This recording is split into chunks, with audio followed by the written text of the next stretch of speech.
These Hayes High and TMP FFA interviews on Eagle TV brought to you by Commerce Bank, Paul's Lawn and Tree Service, Radke Implement Incorporated, Gorham State Bank, United Ag Service of Gorham, Orscheln Farm and Home, Midwest Energy, Steel Fabrications, and Patty Bacon-Rind Appraising.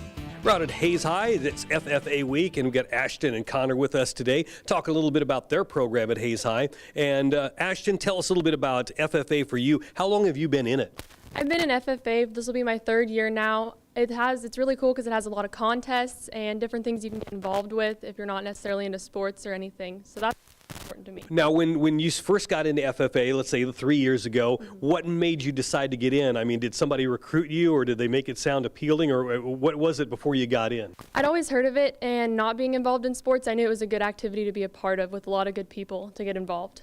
And there's a lot of activities that you do, and you even ran for president and won. Yes, I'm our chapter president, and it is very good to get involved and get interacted with things. Being the president and being around it for a couple of years now, have you had a chance to go to nationals yet?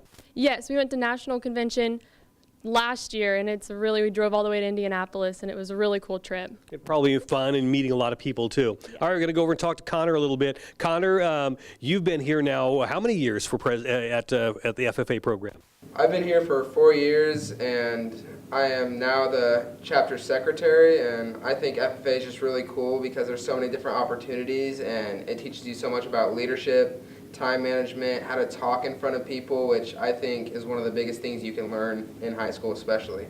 Yeah, you're definitely right there. And what made you decide to get into FFA, 4 years ago? Well, my brother actually, he's 1 year older than me, and he was in FFA, and he told me about it, and he told me about the scholarship opportunity and all the things you can learn in it. And so I decided to give it a chance, and just from that year, I kind of fell in love with, FFA.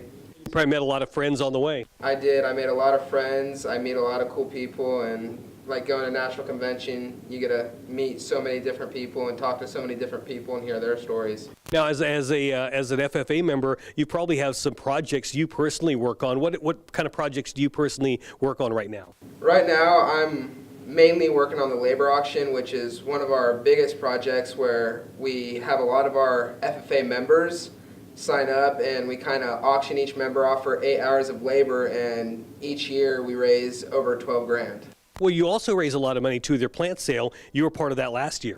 I was, and it was really cool because we sold a lot of plants, but we still had a ton left over, and so we were trying to think about what to do with them because we didn't just want to waste them and throw them away, and so we actually had one of our members' parents come and pick them up while she was having a garage sale, and she sold them at the garage sale, and it was a huge hit, and we sold every single one of them. That's got to be really good. And when is the plant sale this year? The plant sale will be around mid to late March, and so everyone come check it out. We have tons of different plants, geraniums, snapdragons, vincas, peppers, all kinds of things. People will see that when you do the marketing on that. All right. And you said Ashton, right? Yes. Ashton and Connor is our guest today at Hayes High School in Hayes. It is FFA week. I want to thank you. I'm Mike Kerner. These Hayes High and TMP FFA interviews on Eagle TV brought to you by Commerce Bank, Paul's Lawn and Tree Service, Radke Implement Incorporated, Gorham State Bank, United Ag Service of Gorham, Orscheln Farm and Home, Midwest Energy, Steel Fabrications, and Patty Bacon-Rind Appraising.